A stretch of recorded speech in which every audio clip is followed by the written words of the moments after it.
კარგი პრობლემა იქნება, რომ თუ ალექსანდრე თურფურია როცა ტოპ 5-ში შევა, მე მაშინ ჩემპიონი ვიყო და ეგეც და ორივე თუ მაგდონეზე მივართ ერთმანეთში მოგვიწვიოს ბრძოლა,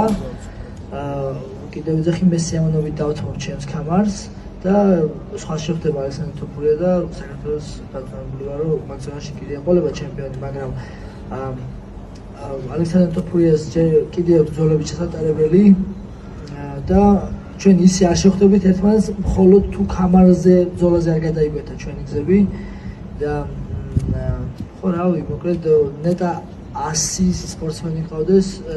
ჩემს ზონაში UFC-ში ეგ არ არის პრობლემა მეგობრებო, ანუ ეგ კარგი პრობლემა იქნება და ანუ კიდე გეუბნებით ეს არ არის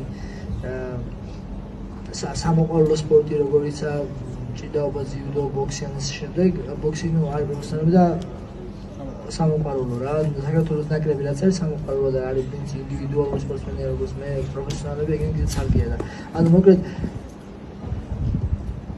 ჩვენი გზები არ იკვეთება რა,